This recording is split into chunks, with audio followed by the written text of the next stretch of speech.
Scene 1, take 2. Mark. And 3, 2, 1.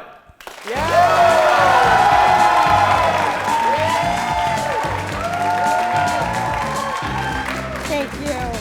Okay, everyone, welcome back to the report card. We're so excited to bring you yet another batch of Asian comedy news, except this time it's the summer school edition. That's right, summer is coming to an end, and with it, our time to soak up the sun, have a romantic fling, and most importantly, get ahead in calc while everyone else is distracted by the first two things. So let's dive in, shall we? First up, history was made this past month with the induction of hilarious comedian Wang into the cast of Saturday Night Live, making him the first full Asian cast member and also the third out gay male cast member. Very exciting. But here's the best part, right? It only took them 45 years. Actually, there have been other Asians who were mixed, but as Deadline put it, Bowen was the first Asian full-time cast member. Because according to them, if you're part Asian, it means you're part-time? Like a freelance Asian? But listen, okay, like most nice things, right? Sometimes we can't have them without some racist asshole. Oh, yeah. Okay, yeah. So announced alongside Bowen were two other new cast members, character comedian Chloe Fineman and stand-up comic Shane Gillis. Sorry, the teleprompter messed one up. It's actually Shane Gilpiss, because he's made out of the pee-pee. Yeah, like He's urine. a urine. Shortly after the announcement, a video went viral of Gilpiss and his podcast co-host ranting against Chinatown and Chinese food, complete with slurs, accents, and MSG fear-mongering, which is actually the holy trinity of racist white dudes with no talent. Damn, Chinatown's fucking nuts. All right, no one said anything. Let the fucking chinks live there, huh? That white idiots like me are down there sucking down neuters. An Asian trying to learn English bothers me more than someone listening to like Lil Uzi Vert while I'm trying to eat fucking dinner. That's hilarious. Woo! Yeah. He's cool. Sorry to hear that. Shane tweeted this sad lump of words saying he was a boundary-pushing comedian who was happy to apologize to anyone actually offended by anything he said. Like, what? What does that even mean? Boundary pushing? Okay, the only boundaries you're pushing is that of your forehead. Oh. Okay. Well, no, stop. Stop. I have a large forehead. Screw you. Like, How dare you? Because I know everyone sees it here. But the worst part of all this is that this was Bowen's moment, you know, his moment. And it shouldn't have been stolen by a racist asshole who acquired the same job with half the work and 5,000 times the slurs. So here on the report card, we are taking a deep breath. Okay. Whew, in order to properly say, we love you, Bowen. Suck a butt, Shane. Suck a fucking butt. With that fun story out of the way, let's get back to something that doesn't make me yell at my computer screen as much. Sports. Oh, yeah. A little happier. The summer began with a big win for Asian Americans. I mean, scratch that.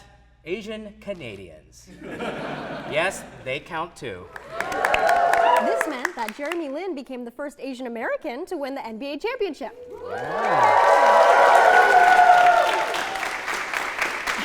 But like good Asians, we must respect our elders and acknowledge that he wasn't the first Asian to win a ring. There was Sun Yu, who won with the Lakers in 2009. Okay, have his jersey. And Mank Batir with the Spurs in 2003. This is definitely not the first time I've seen this photo. So look, though we're celebrating Jeremy Lin, we can also agree that he was standing on the shoulders of giants. That's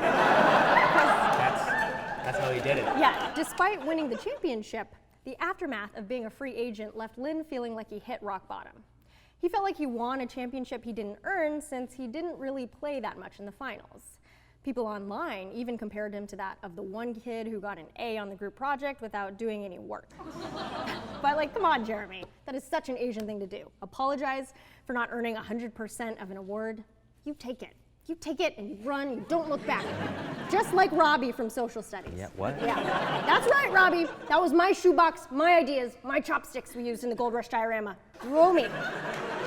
But in August, it was officially announced that Jeremy Lin has signed with the Beijing Ducks, which is the tastiest team I've ever heard of.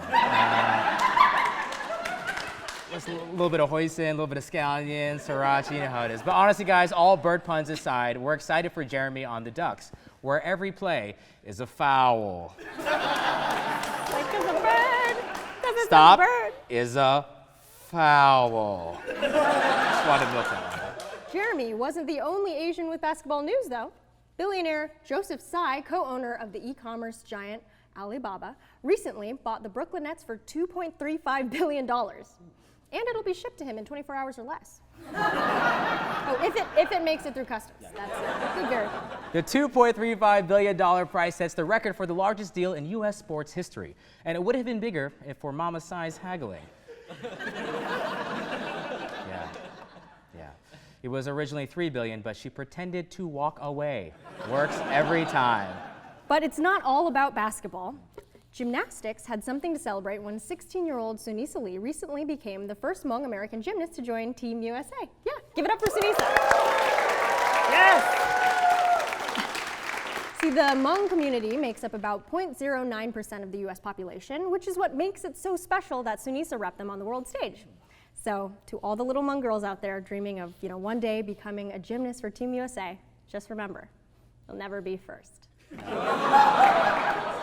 Second, or maybe fifth, there's a lot of them, Yeah. Speaking of first, we just had our second Asian August, which brings us to entertainment news. If the number of Asians in movies in 2018 was the 7-Eleven six-pack, well then 2019 is the Costco multifamily value palette. It's a lot more value. You guys shop there, relax. I mean, honestly, look at how many movies and TV shows came out or were announced this summer alone. So many movies that you didn't even notice we left out this one. That's right, everyone's favorite. Back in May, Netflix released the highly anticipated Always Be My Maybe, starring Ali Wang and Randall Park. Yeah. The movie wowed audiences, and no scene wowed more than Ali and Randall's sex scene. Oh, wow. Pretty steamy. I guess Randall went from hello, father, to Zam, Zaddy. I will never do that again. No. But also, it was nice to see an average Asian guy named Marcus get representation. Because, let's face it, we aren't all Jin Yang tech nerds or Nick Young millionaires. Most of us are just normal Asian dudes with normal Asian lives who wish we were rappers. I just started a beef. We also saw the release of The Farewell this past August. Yeah. This movie premiered to high critical praise and ticket sales with a story about a young woman who says an emotional goodbye to the excuse that Asian movies don't make money. Bye-bye! The film succeeds at depicting a culturally specific story, but also shows Awkwafina's range as an actor. Her ability to command a film has led to future roles in Jumanji 2, Little Mermaid, Raya and the Last Dragon, and pretty much every other movie on this earth. Awkwafina is literally in everything. At this rate, she'll have her own streaming service. No, Phil, can we change the slide? There it is. Now your parents will let you watch it. In all seriousness, we couldn't be happier for you, Nora. Thank you for finally showing Hollywood that casting an Asian actor isn't a gamble. Also, while you're there, can you tell them that there are other Asian actresses? I got headshots printed. I got glossy. I got glossy. Look, that's me. Oh my God, we have the same headshot. That's so crazy. Awkwafina will also star in the upcoming Marvel movie, Shang-Chi. At Comic-Con, Marvel officially announced its 2021 release of Shang-Chi, The Legend of the Ten Rings, which also happens to be Ariana Grande's next single. Hopefully she gets the tattoo right this time. Nope, that's definitely the Olympics. Shang-Chi will be the MCU's first Asian superhero lead whose abilities include mastery of Kung Fu and self-duplication, aka Kung Fu Master and all y'all look alike, the cornerstones of Asian stereotypes. So what are we doing? I thought, were we just mad about being typecast as Kung Fu Masters? What happened? Oh no, our white colleagues took those roles. No, but now we're the Kung Fu Masters. We're reclaiming our stereotype. That's right. It was also announced that Shang-Chi will be played by Simu Liu, a Toronto-based actor best known for his hit show, Yappy by Wang Productions. Oh, wow, really? Wow, I wonder who wrote that one. Click somewhere to watch the first episode. We're so thrilled for Simu, but not everyone was happy about the casting. On the Chinese app Weibo, some were upset, claiming Simu is too ugly for the part. Like, damn, what do Chinese people want? 8 abs? Okay, so he already has 8 abs, so what do they want, 10 abs? I like that poster. That's a good poster. We really feel for you, Simu. We all know you're a beautiful Canadian stallion. But it looks like even Shang-Chi can't avoid the inappropriately honest auntie. Hi, auntie. I'm Shang-Chi. You look fat. Okay. In other superhero news, Lily Singh debuted A Little Late with Lily Singh on NBC, making her the only woman currently hosting a late-night show on a network channel.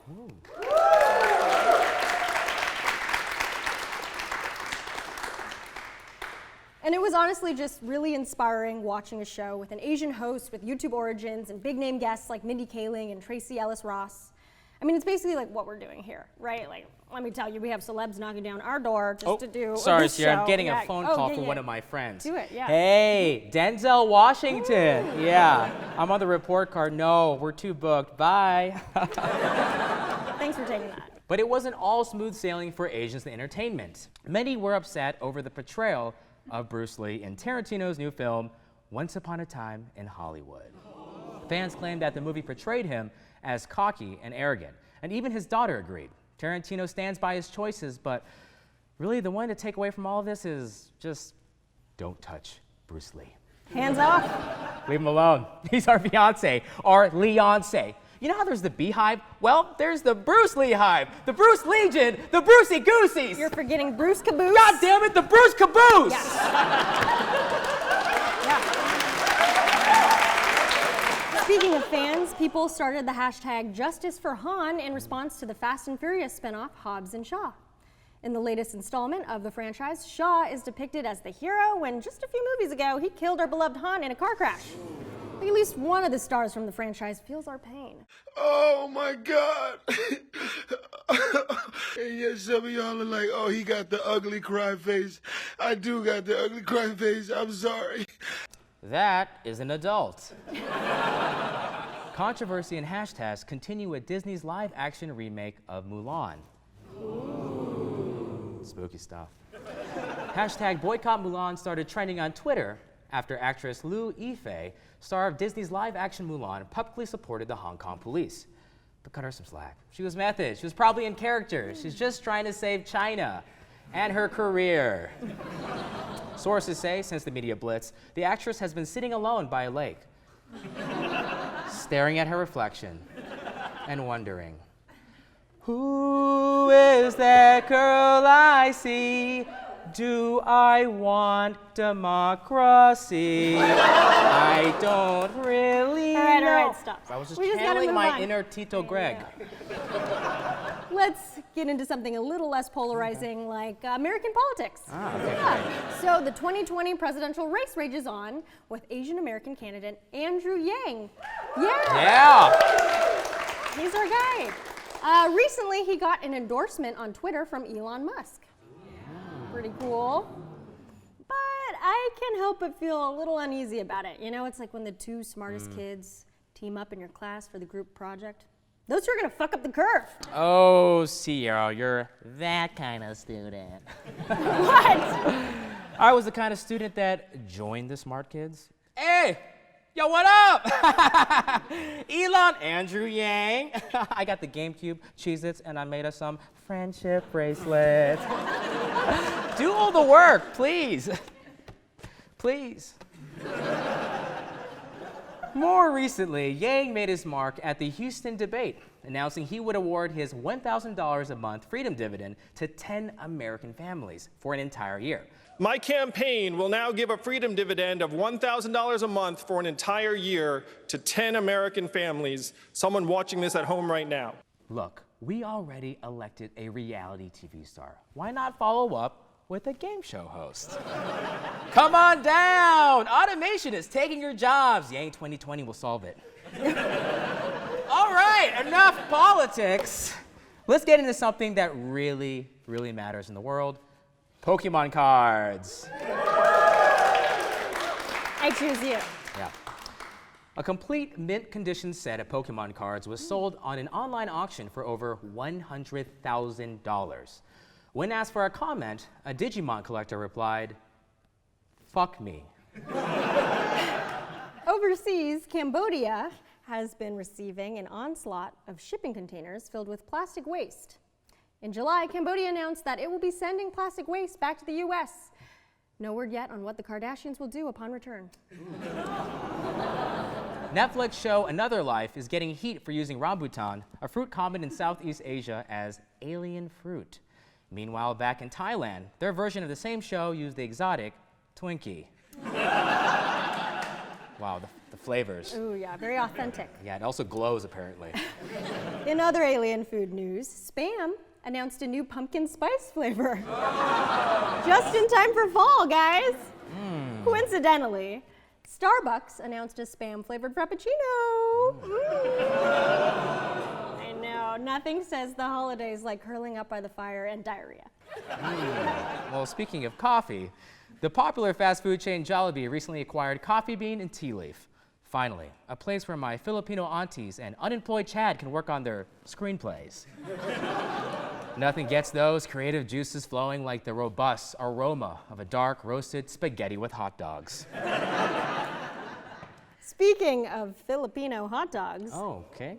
Joshua Dela Cruz, who's actually the new host of Blue's Clues, was trending on Twitter for being a Philippine oh damn. Oh, wow, I've been here the whole time. Whatever. Shirtless photos of Dela Cruz spread online while sparking interest in thirsty millennials, giving the song Mail Time a whole new meaning. Isn't that right, Gilbert? Like, it's mail time. Oh, who's Gilbert? I'm Joshua Dela Cruz. Oh, I got mail time for you, Sierra. I got a package, and it's in the mailbox between my thighs. Oh, clue. I found a clue, Blue, and it's on my island motherfucking ass.